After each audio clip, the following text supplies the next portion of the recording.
한국은 우리를 실험용 쥐로 삼았다. 미국이 자부심을 갖고 도입한 한국산 항공모함 3척이 하루아침에 고철 취급을 받게 되었습니다. 시험항해 중 사고가 발생하자 3척 전량에서 치명적 결함이 발견됐다며 한국을 사기꾼이라 몰아세웠죠. 정부는 즉각 전량 폐기와 손해배상을 요구했고 서방 전체가 한국 조선업을 거부했습니다. 전 세계 언론은 한국의 기술력을 조롱했고 중국과 유럽은 자신들의 함선이 더 안전하다며 대대적인 마케팅을 시작했죠. 그런데 단 한 사람이 이 모든 상황이 뒤집혔다고 합니다. 도대체 무슨 문제였을까요? 지금부터 그 충격적인 이야기 들려드리겠습니다. 여기서 잠깐, 여러분들은 지금 어디서 시청하고 계시나요? 댓글로 알려주세요. 소통하고 싶습니다. 저는 맥클린 워렌입니다. 미국 해군 항공안전 조사관으로 40년을 복무했습니다. 은퇴 3주를 앞둔 2025년 7월 7일, 긴급 호출을 받았습니다. 미국이 한국으로부터 도입한 최신형 항공모함 3척에서 전대미문의 사고가 발생했다는 것이었죠. KCV-001 Freedom, KCV-001 Liberty, KCV-003 Justice. 각각 1조 2천억 원을 투입해 한국의 최첨단 기술로 건조된 차세대 항공모함들이었습니다. 한국은 이 프로젝트를 국가적 자존심을 걸고 진행했었죠. 현대중공업, 대우조선해양, 삼성중공업이 총력을 기울여 만든 걸작품이었습니다. 한국의 조선 기술이 세계 최고 수준임을 증명하는 상징이기도 했고요. 현장에 도착하니 믿을 수 없는 광경이 펼쳐져 있었습니다. 3척 모두 비상정박해 있었고 기술자들이 벌떼처럼 움직이고 있었습니다. 무슨 일입니까? 조사관님, 3척 모두 추진축에 균열이 발견됐습니다. 상황 보고는 간단했지만 충격적이었습니다. 그런데 더 놀라운 것은 균열이 완전히 동일하다는 사실이었습니다. 첫 번째 배 프리덤을 검사하니 정말로 추진축 커플링부에 3.7cm 길이의 균열이 있었습니다. 두 번째 배 리버티도 똑같은 위치에 똑같은 크기. 세 번째 배 저스티스 역시 동일했습니다. 40년 경험으로도 이런 경우는 처음이었어요. 세 척이 동시에 같은 부위에 같은 손상. 확률로 따지면 불가능에 가까웠습니다. 하지만 일단 현실을 받아들여야 했죠. 상부의 반응은 신속했습니다. 즉시 한국의 결함 통보와 손해배상을 요구하라는 지시가 내려왔습니다. 저는 좀 더 신중하게 조사해야 한다고 말했지만 아무도 들으려 하지 않았어요. 그날 저녁 뉴스가 터졌습니다. CNN 한국산 항공모함. 미국 해군 역사상 최악의 기술적 실패. BBC 1조 원. 한국 함선. 72시간 만에 고철. 폭스뉴스. 한국의 사기 마케팅에 속았다. 가장 가슴 아픈 것은 한국 언론의 반응이었습니다. 국가적 수치. 한국 조선업계 신뢰도 추락. 미국의 사기꾼 취급받은 K조선. 세계 최고라던 한국 기술의 민낭. 한국 국민들은 분노했습니다. 국가적 자존심을 걸고 만든 항공모함이 사기품 취급을 받고 있었거든요. 70년 혈맹인 미국으로부터 배신당했다는 목소리가 높아졌습니다. 더 참담한 것은 국제사회의 반응이었습니다. 일본은 역시 한국 기술은 믿을 수 없다며 비아냥거렸고 중국은 한국의 허영이 드러났다고 조롱했습니다. 독일과 프랑스 언론들도 아시아의 싸구려 기술이라며 폄하했죠.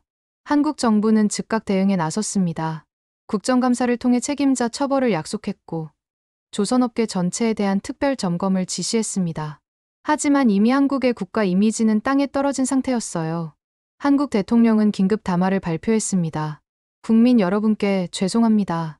우리 기술에 대한 과신이 이런 결과를 낳았습니다. 하지만 이미 늦었습니다. 국제적 신뢰는 바닥까지 떨어진 상태였어요. 가장 충격적이었던 것은 한국 내 반미 감정의 확산이었습니다. 미국이 우리를 함정에 빠뜨렸다. 한미동맹 재검토해야 한다는 목소리가 나오기 시작했습니다. 70년간 함께해온 혈맹 관계가 흔들리고 있었던 것이죠.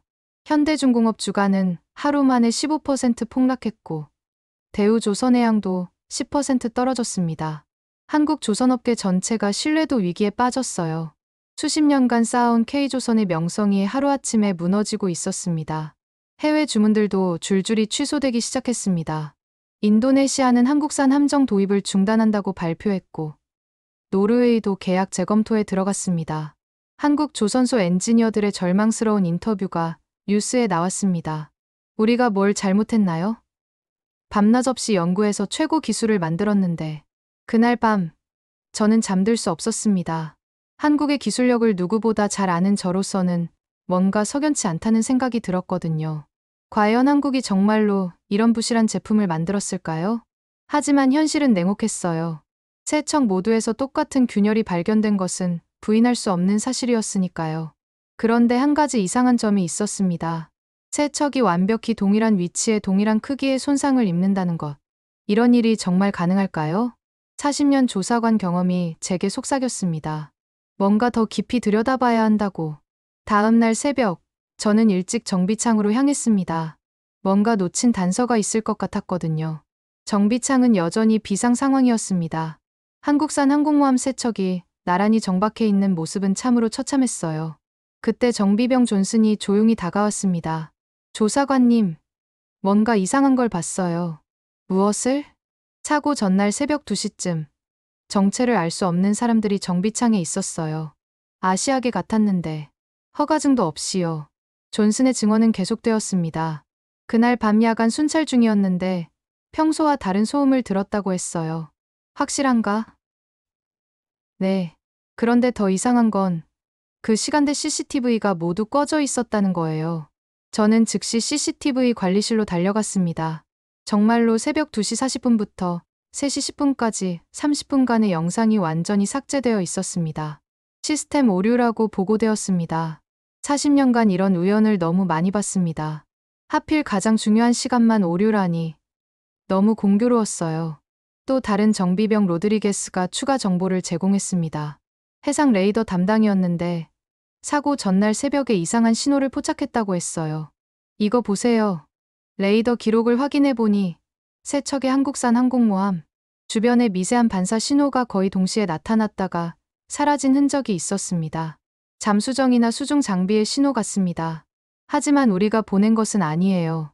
신호는 세 척 모두 주변에서 거의 동시에 나타났다가 30분 후 사라졌습니다.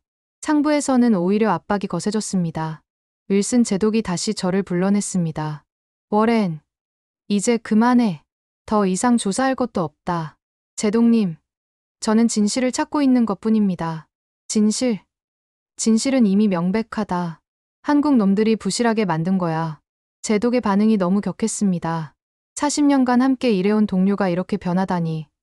뭔가 큰 압력을 받고 있는 게 분명했습니다. 그날 저녁, 집으로 가는 길에 검은 세단이 계속 따라왔습니다. 운전자는 동양인이었고 손가락으로 목을 긋는 신호를 보냈어요. 집에 도착하니 아내가 울고 있었습니다. 여보, 낯선 사람이 전화했어요. 당신이 조사 계속하면 손자들에게 나쁜 일이 생긴다고. 그들이 제 가족까지 위협하기 시작한 것이었죠. 하지만 포기할 수는 없었어요. 다음 날 아침, 운명적인 전화가 왔습니다. 워렌 조사관님? 저는 사라 테일러입니다. MIT 금속공학 전공, 현재 해군 엔지니어예요. 저도 이 사건이 이상해서 함께 조사해 볼까요? 새로운 동료가 생겼습니다. 사라 테일러를 처음 만났을 때 저는 깜짝 놀랐습니다. 29세의 젊은 여성이었지만 진실을 향한 불타는 열정이 있었거든요. 조사관님, 저는 MIT에서 금속공학을 전공했고 2년 전 한국에서 연수를 받았어요. 한국에서? 네. 현대중공업과 대우조선해양에서 최신 조선 기술을 배웠죠. 한국 기술이 이런 결함을 만들 위 절대 없어요. 사라의 말에 저는 더욱 집중하게 되었습니다. 한국의 조선 기술이 세계 최고 수준이라는 것은 잘 알고 있었지만 직접 그곳에서 배운 사람의 증언은 무게가 달랐죠. 한국 엔지니어들은 0.1mm 단위까지 정확하게 작업해요. 그들의 철학은 완벽함은 우연이 아니라 필연이라는 거였어요. 사라가 노트북을 열어 보여준 자료는 정말 놀라웠습니다. 그녀가 한국에서 배운 정밀 분석 기법으로 균열을 조사한 결과였어요. 일반적인 금속 피로 균열은 이렇게 생겨요. 컴퓨터 화면에 나타난 이미지는 정말 복잡했습니다. 마치 나뭇가지처럼 불규칙하고 여러 방향으로 뻗어나가는 패턴이었어요. 자연적인 금속 피로는 사용 시간, 하중 패턴에 따라 모두 달라져요. 절대 같을 수 없죠. 그런데 우리 한국산 항공모함의 균열은 완전히 달라요. 새로운 이미지가 나타났습니다. 놀랍도록 일직선이었고 가장자리가 매끄러웠어요. 이건 자연적인 손상이 절대 아니에요. 누군가 의도적으로 만든 거예요. 더 놀라운 건 전자현미경 사진이었습니다. 균열 단면을 1000배 확대하니 규칙적인 줄무늬가 보였거든요. 이 미세한 줄무늬들이 보이시죠? 이건 레이저 커팅의 전형적인 흔적이에요. 사라의 설명은 계속되었습니다. 한국에서 배운 수중 레이저 절단 기술에 대한 지식이 이 분석을 가능하게 한 것이었죠. 한국은 세계에서 유일하게 수중 레이저 정밀 절단 기술을 상용화한 나라예요. 하지만 이 기술은 오직 건설적인 목적으로만 사용되죠. 화학 성분 분석 결과는 더욱 결정적이었습니다. 균열 주변에서 탄화 알루미늄이 검출됐어요. 레이저 절단 15조 가스로 쓰는 물질이에요. 자연 균열에서는 절대 나올 수 없는 성분이죠. 3.7cm는 왜? 국제 조선 기준을 찾아보니 3.54cm가 발견 가능하지만 치명적으로 보이는 크기예요. 가장 충격적인 건 금속 가루 분석이었습니다. 미량의 히토류 원소가 검출됐어요. 특정 국가에서만 생산되는 조합이에요. 어느 나라? 중국이요. 분사용 레이저에만 쓰이는 특수합금이에요. 한국에서 배운 정밀 분석 기술이 결정적 단서를 찾아낸 것입니다. 사라가 중요한 말을 했습니다. 한국에서 배울 때 들었어요. 진정한 기술자는 파괴보다 창조에 집중한다고. 한국 엔지니어들은 절대 이런 짓 안 해요. 모든 증거가 하나를 가리켰습니다. 이것은 치밀하게 계획된 의도적 파괴 행위라는 것을. 다음 날 새벽 5시, 에밀리에게서 긴급 전화가 왔습니다. 조사관님, 큰일 났어요. 어젯밤에 제 연구실이 털렸어요. 저는 즉시 에밀리를 만나러 갔습니다. 그녀의 연구실은 정말로 완전히 뒤져져 있었어요. 하지만 이상한 점이 있었습니다. 에밀리의 개인 물건은 하나도 건드리지 않았다는 것이었죠. 오직 우리가 분석한 한국산 항공모함 조사 자료만 골라서 가져간 것입니다. CCTV는 어떻게 됐나? 역시 고장났대요. 하지만 다행히 백업 자료는 안전한 곳에 숨겨뒀어요. 이것은 우연이 아니었습니다. 누군가 우리의 움직임을 정확히 파악하고 있었던 것이죠. 그들이 원하는 건 오직 한국 기술의 무결성을 증명하는 우리의 증거들 뿐이었습니다. 한국을 계속 범인으로 몰아가기 위해서 말이죠. 에밀리, 혹시 한국에 있을 때 연락처를 알아둔 엔지니어가 있나? 네. 김태현 박사님이 계세요. 현대중공업 수석연구원이에요. 그날 오후, 에밀리는 김태현 박사에게 국제 전화를 걸었습니다. 한국 시간으로는 새벽이었지만 박사님은 기꺼이 전화를 받아주셨어요. 우리 상황을 설명하자 김 박사가 놀라운 정보를 제공해줬습니다. 에밀리, 사실 최근에 정말 이상한 일들이 연달아 일어났어요. 김 박사의 첫 번째 증언은 충격적이었습니다. 3개월 전부터 중국의 여러 조선업체에서 한국의 핵심 기술인 수중, 정밀 레이저 절단 기술을 사가려고 끈질기게 접근해왔다는 것이었습니다. 민간 선박 수리용이라고 했지만 우리는 거절했어요. 이 기술이 군사적으로 악용될 수 있다는 걸 알고 있었거든요. 특히 수중에서 선박 구조물을 정밀하게 절단할 수 있는 기술은 매우 위험하죠. 그 후에는 어떻게 됐나요? 갑자기 조용해졌어요. 그런데 한 달 후에 중국이 비슷한 기술을 자체 개발했다고 대대적으로 발표하더군요. 어떻게 그렇게 빨리 개발할 수 있었는지 의문이었어요. 김 박사의 두 번째 증언은 더욱 의미심장했습니다. 6개월 전에 유럽의 한 조선 회사에서 한국 항공모함 기술의 한계에 대한 연구 용역을 의뢰해왔다는 것이었습니다. 당시에는 단순한 학술 연구인 줄 알았어요. 하지만 지금 생각해보니 매우 의심스러워요. 왜 하필 한국 기술의 한계를 연구하려 했을까요? 그것도 항공모함 기술에 특화해서 말이에요. 한국에서는 어떻게 대응했나요? 당연히 거절했죠. 우리 기술의 기밀을 외부에 노출할 수는 없었으니까요. 하지만 들리는 얘기로는 다른 연구소에서 그 용역을 받았다고 하더군요. 모든 것이 연결되고 있었습니다. 중국의 기술 도용 시도, 유럽 업체의 의심스러운 연구, 의뢰, 그리고 우리 한국산 항공모함의 동시 파괴. 이는 치밀하게 계획된 국제적 음모였습니다. 그날 저녁, 에밀리가 더 충격적인 자료를 가져왔습니다. 조사관님, 제가 국제해운 데이터베이스를 샅샅이 뒤져봤는데 정말 의심스러운 패턴을 발견했어요. 에밀리가 보여준 자료에 따르면 사고, 일주일 전에 정체불명의 화물선 세척이 우리 해역 근처를 지나갔다는 것이었습니다. 선적지는 파나마였지만 실제 소유주를 추적해보니 중국 국영 기업이었죠. 더 이상한 건 이 배들의 행동 패턴이에요. 화물선들은 평소 항로와 전혀 다른 경로로 우리 해역에 접근했다가 사고, 발생 직후 즉시 항로를 바꿔서 중국으로 돌아갔다는 것입니다. 마치 임무를 마치고 철수하는 것처럼 보였어요. 화물은 뭐였죠? 해양 연구 장비라고 신고되어 있어요. 하지만 구체적인 내용은 기밀이라고 하네요. 정말 연구 장비였다면 왜 기밀일까요? 타이밍이 너무 완벽했습니다. 사고 일주일 전에 나타났다가 사고 직후에 사라진 것이었으니까요. 이는 우연의 일치가 아니라 계획된 작전으로 보였습니다. 가장 결정적인 증거는 에밀리가 중국 인터넷에서 발견한 기사였습니다. 중국 황구시보의 한국산 항공모함 결함으로 중국 조선업 기회 확대라는 제목의 기사였는데 놀랍게도 우리 사고가 발생하기 하루 전에 쓰여진 것이었습니다. 기사 내용은 더욱 노골적이었습니다.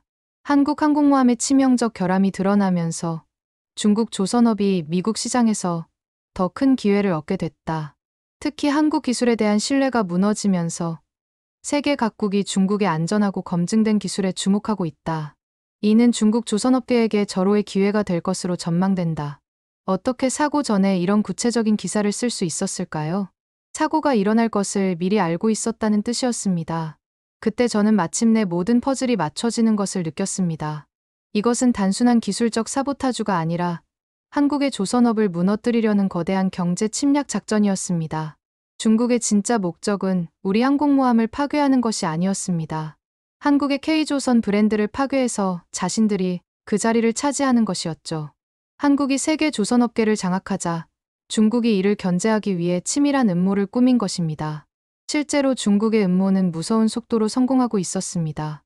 한국 조선업체들의 주가는 연일 폭락했고 해외에서 진행 중이던 수주도 하나둘씩 취소되기 시작했습니다. 현대중공업은 하루 만에 시가총액 3조 원이 증발했고 대우조선해양과 삼성중공업도 큰 타격을 받았습니다. 반면 중국 조선업체들은 이 기회를 놓치지 않았습니다.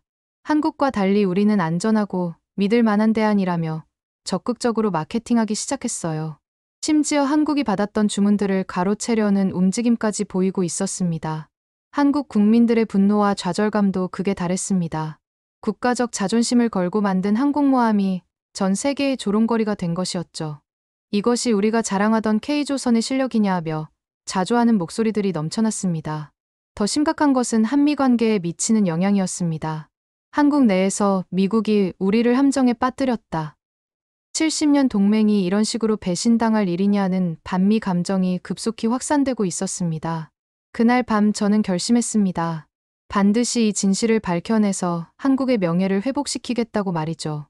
70년 혈맹국인 한국이 이런 억울한 누명을 쓰는 것을 그냥 두고 볼 수는 없었습니다. 중국의 비열한 음모를 저지하고 한국 기술의 무결성을 증명하는 것이 제가 할 수 있는 마지막 공사였습니다. 그 후 며칠간 저희는 더 많은 증거를 수집했습니다. 하지만 진실에 가까워질수록 위험도 커졌어요. 에밀리의 연구실이 털린 것은 시작에 불과했습니다. 다음 날 아침, 저는 충격적인 소식을 들었습니다. 제가 조사관직에서 해임되었다는 것이었죠.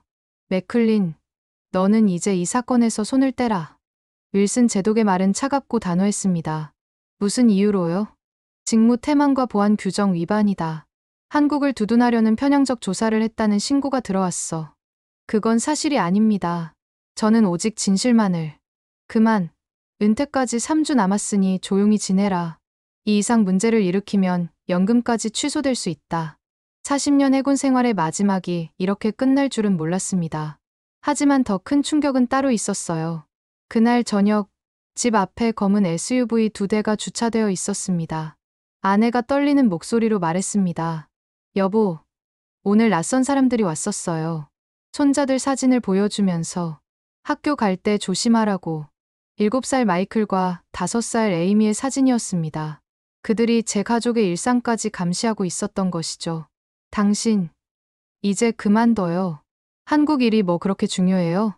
아내의 눈에는 두려움이 가득했습니다. 하지만 저는 멈출 수 없었어요. 한국의 명예가 걸린 일이었으니까요. 그때 에밀리에게서 긴급 연락이 왔습니다. 조사관님, 저도 정직 처분받았어요. 그런데 더 큰 문제가 있어요. 에밀리는 한국 김태현 박사로부터 충격적인 소식을 들었다고 했습니다.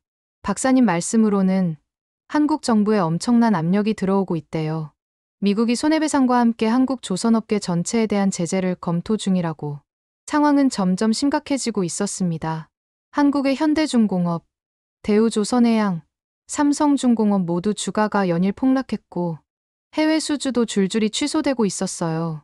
더 심각한 것은 한국 내 여론이었습니다. 미국에게 당했다. 70년 동맹이 이런 식이냐는 반미 감정이 급속히 확산되고 있었죠. 그날 밤, 저는 에밀리와 비밀리에 만났습니다. 더 이상 공식적인 조사는 불가능했지만 진실을 포기할 수는 없었거든요. 조사관님, 저희에게는 아직 한 가지 방법이 있어요.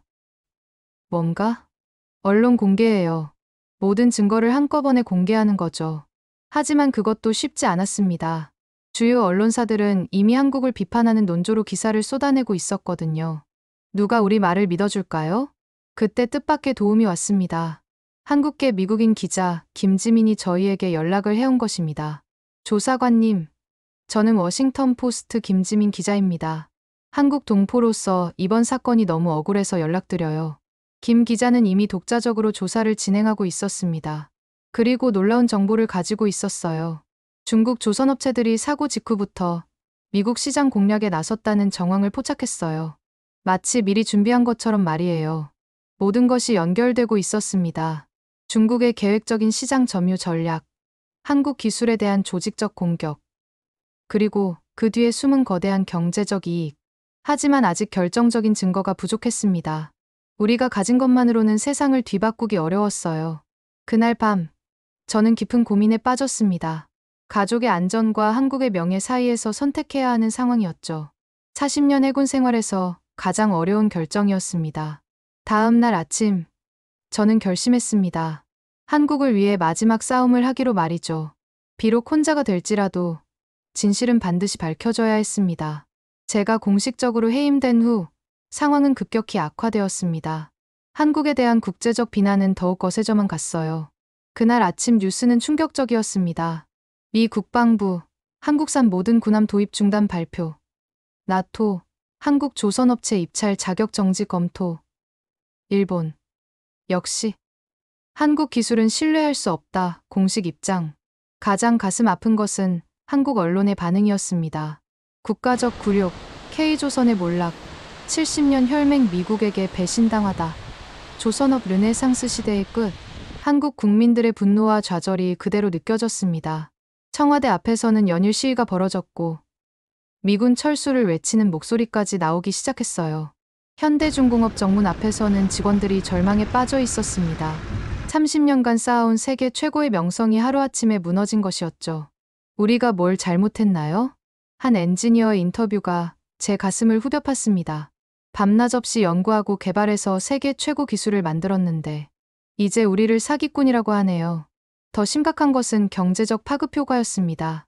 한국 조선업계 전체 시가총액이 15조 원 증발했고 관련 협력업체까지 연쇄 타격을 받고 있었어요. 그런 와중에 중국은 기회를 놓치지 않았습니다. 중국 조선공업 집단, 미국의 특별 할인가 제한, 중국 외교부, 신뢰할 수 있는 파트너 강조. 중국 언론들은 더욱 노골적이었습니다. 한국의 몰락이 중국의 기회, 서태평양 새로운 질서, 중국이 주도, 모든 것이 중국의 계획대로 흘러가고 있었습니다. 그때 더 충격적인 소식이 들려왔습니다. 한국 정부가 미국에 공식 사과문을 발표한다는 것이었어요. 대한민국 정부는 미국에 공급한 항공모함의 결함에 대해 깊이 사과드리며 전액 배상과 함께 재발 방지를 위한 모든 조치를 취하겠습니다. 이것만은 막아야 했습니다. 한국이 죄도 없이 사과하게 둘 수는 없었어요. 저는 에밀리와 김지민 기자에게 연락했습니다. 더 이상 기다릴 수 없습니다. 지금 당장 공개해야 해요. 하지만 아직 증거가 충분해요. 우리가 가진 것만으로도 의심을 제기할 수 있어요. 그날 저녁, 우리는 비밀 장소에서 마지막 회의를 열었습니다. 제가 가진 40년 경력의 신뢰성과 에밀리의 과학적 증거, 그리고 김 기자의 언론 네트워크를 합치면 뭔가 할 수 있을 것 같았어요. 조사관님, 정말 하실 거예요? 이후에는 되돌릴 수 없어요. 이미 결심했습니다. 한국을 위해서라면 뭐든지 하겠어요. 그런데 그때 놀라운 일이 일어났습니다. 김태현 박사로부터 긴급 연락이 온 것입니다. 에밀리, 큰일이에요. 우리가 결정적 증거를 찾았어요. 한국에서 독자적으로 조사를 진행하던 팀이 중국 조선업체에 내부 문서를 입수했다는 것이었습니다. 한국조선업 제거 프로젝트라는 이름의 계획서예요. 5년 전부터 준비해온 것 같아요. 문서에는 충격적인 내용들이 담겨 있었습니다. 1단계 한국 기술 도용 시도, 2단계 거부 시 기술적 결함 조작, 3단계 국제 여론 조성, 4단계 시장 점유율 확대. 모든 것이 계획된 시나리오였습니다. 더 놀라운 건 이 문서에 구체적인 실행 방법까지 나와 있어요. 수중 레이저 장비 사용법, 균열 크기 계산법, 언론 조작 매뉴얼까지. 드디어 결정적 증거를 손에 넣었습니다. 그날 밤 저는 가족들에게 말했습니다.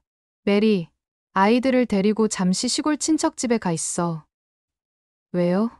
곧 큰일이 벌어질 거야. 내가 한국을 위해 마지막 싸움을 할 테니까. 아내는 더 이상 말리지 않았습니다. 40년 군인 생활을 함께한 그녀도 알고 있었거든요. 제가 한번 결심하면 절대 물러서지 않는다는 것을. 당신, 조심해요. 그리고 한국을 꼭 도와주세요. 아내마저 한국의 억울함을 이해하고 있었습니다. 2025년 8월 15일 워싱턴 D.C. 국립프레스클럽. 전 세계 200여 언론사가 모인 가운데 역사적인 기자회견이 열렸습니다.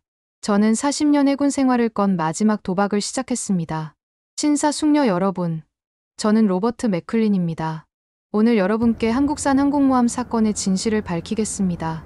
기자들의 시선이 일제히 저에게 쏠렸습니다. 어떤 이는 의심스러워했고 어떤 이는 호기심 어린 표정이었어요. 한국은 무죄입니다. 이 모든 것은 조직적으로 계획된 음모였습니다. 첫 번째 증거를 공개했습니다. 이것은 해상 레이더가 포착한 미확인 수중 장비의 신호입니다. 대형 스크린에 레이더 기록이 떴습니다. 사고 전날 새벽, 세 척의 한국산 항공모함 주변에 동시에 나타났다가 사라진 신호들이었죠. 신호의 패턴과 크기를 분석한 결과 이는 소형 무인 잠수정으로 추정됩니다. 그것도 매우 정교한 장비였어요. 두 번째 증거는 더욱 충격적이었습니다. 이것은 균열 부위에서 채취한 금속 가루의 성분 분석 결과입니다. 에밀리가 나서서 설명했습니다. 미량의 히토류 원소가 검출되었는데 이는 중국에서만 생산되는 군사용 레이저 합금입니다. 자연적인 금속 피로에서는 절대 나올 수 없는 성분이죠. 기자들이 웅성거리기 시작했습니다. 세 번째 증거는 가장 결정적이었습니다. 이것은 중국 조선업체 내부에서 유출된 문서입니다. 김태현 박사가 한국에서 보내온 극비 문서였습니다. 한국 조선업 제거 프로젝트라는 이름의 5개년 계획서입니다. 한국 기술을 도용하려다 실패하자 아예 한국의 신뢰도를 파괴하기로 한 것이죠. 문서의 내용이 화면에 떴습니다. 1단계 기술 도용 시도, 실패 2단계 물리적 결함 조작, 진행 중 3단계, 국제 여론 조성, 성공 4단계 시장 점유율 확대, 목표 70%. 회견장이 술렁거렸습니다. 더 놀라운 것은 실행 세부사항입니다. 구체적인 계획이 공개되었습니다. 수중 레이저 장비 3대 투입, 균열 크기 3.7cm로 통일, 각도 47도 유지, 작업 시간 30분 이내. 모든 것이 치밀하게 계산된 작전이었습니다. 네 번째 증거는 타이밍의 완벽함을 보여줬습니다. 이것은 중국 환구시보 기사입니다. 우리 사고가 발생하기 하루 전에 쓰여진 한국 조선업 몰락으로 인한 중국의 기회라는 제목의 기사입니다. 어떻게 사고 전에 이런 기사를 쓸 수 있었을까요? 미리 알고 있었다는 뜻입니다. 마지막으로 가장 강력한 증거를 공개했습니다. 이것은 사고 당일 중국 화물선들의 이동 경로입니다. 해상교통관제 데이터가 화면에 나타났습니다. 사고 일주일 전에 나타나서 임무를 마치고 즉시 중국으로 돌아간 세 척의 화물선. 이들이 해양 연구 장비라고 신고한 화물이 바로 수중 파괴 장비였던 것입니다. 기자회견장은 완전히 뒤집혔습니다. BBC 기자가 손을 들었습니다. 그렇다면 한국 기술은 완전히 무결하다는 말씀인가요? 그렇습니다. 한국의 조선 기술은 세계 최고 수준입니다. 이번 사건은 그 기술을 시기한 세력의 음모였어요. CNN 기자가 물었습니다. 중국의 목적이 무엇이었나요? 간단합니다. 한국이 장악한 조선 시장을 빼앗으려는 것이었죠. 기술로 못 이기니까 음모를 꾸민 겁니다. 그때 놀라운 일이 일어났습니다. 한국 김태현 박사가 화상으로 연결되어 추가 증언을 한 것입니다. 저는 현대중공업 김태현입니다. 방금 공개된 모든 증거가 사실임을 확인합니다. 그리고 한 가지 더 말씀드리고 싶은 것이 있습니다.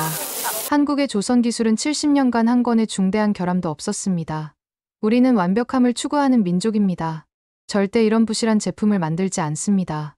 박사의 목소리에는 자부심과 분노가 섞여 있었습니다. 기자회견이 끝나자 전 세계 언론이 일제히 보도하기 시작했습니다. 한국 무죄, 중국의 조직적 음모 드러나, 세기의 사기극, 중국의 치밀한 계획, 한국 조선업, 억울한 누명 벗다. 그날 밤, 저는 처음으로 편안한 잠을 잘 수 있었습니다. 한국의 명예를 지켜냈다는 안도감 때문이었죠. 하지만 진짜 변화는 이제부터 시작이었습니다. 기자회견 이후 48시간, 전 세계가 뒤바뀌었습니다. 가장 먼저 움직인 것은 미국 정부였습니다. 트럼프 대통령이 직접 한국 대통령에게 전화를 걸어 사과했다는 소식이 들려왔어요.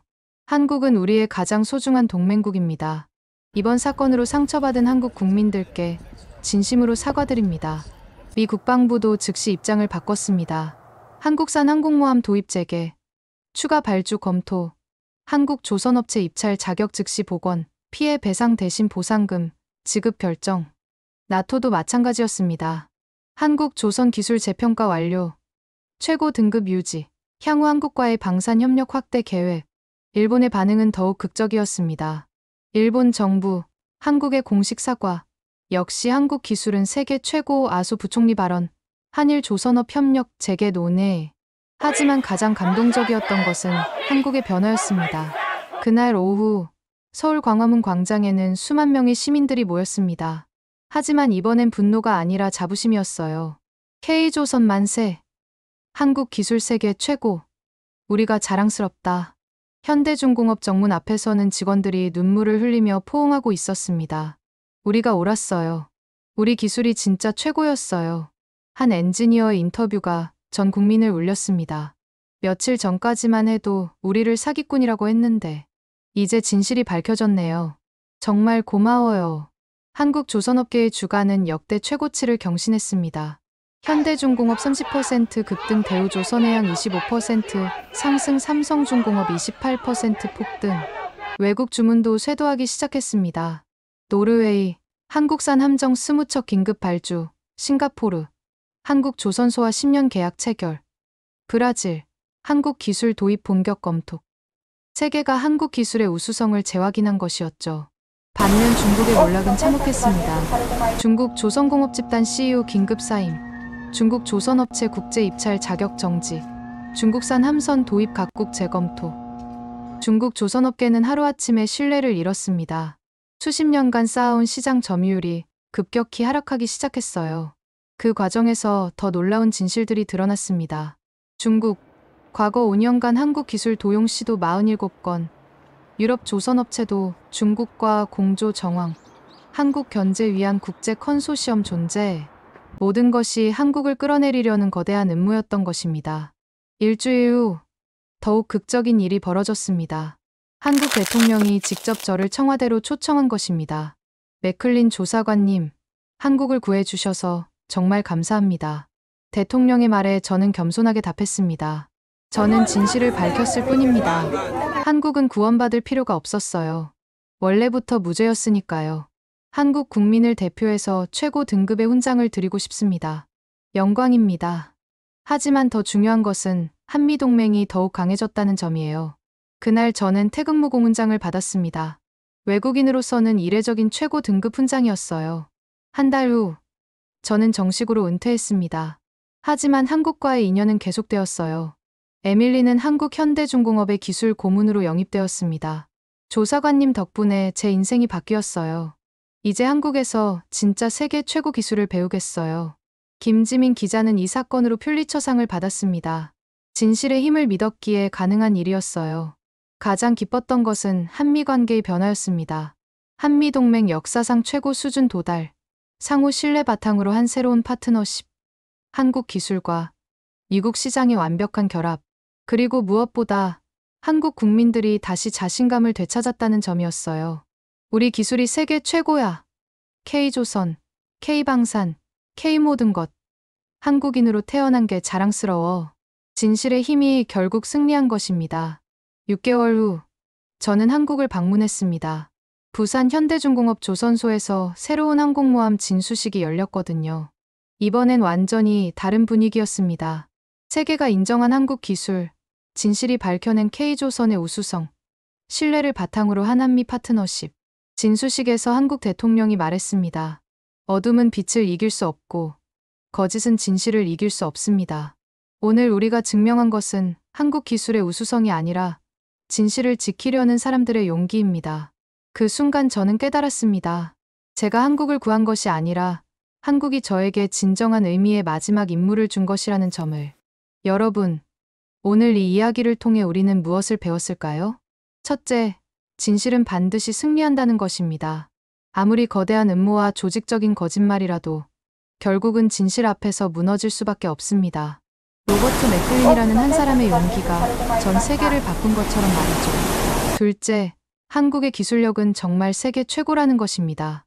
K조선, K방산, K반도체. 우리가 자랑스러워해도 되는 진짜 실력입니다. 세계가 시기할 만큼 뛰어난 기술을 가지고 있다는 증거이기도 하죠. 셋째, 동맹의 소중함입니다. 70년 한미동맹이 하루아침에 흔들릴 뻔했지만 결국 진실이 밝혀지면서 더욱 단단해졌습니다.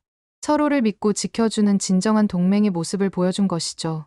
마지막으로 한 사람의 용기가 얼마나 소중한지를 깨달았습니다. 은퇴를 앞둔 노라우 조사관이 가족의 안전을 무릅쓰고 진실을 지켜낸 모습에서 우리도 정의를 위해 행동할 용기를 얻을 수 있었습니다.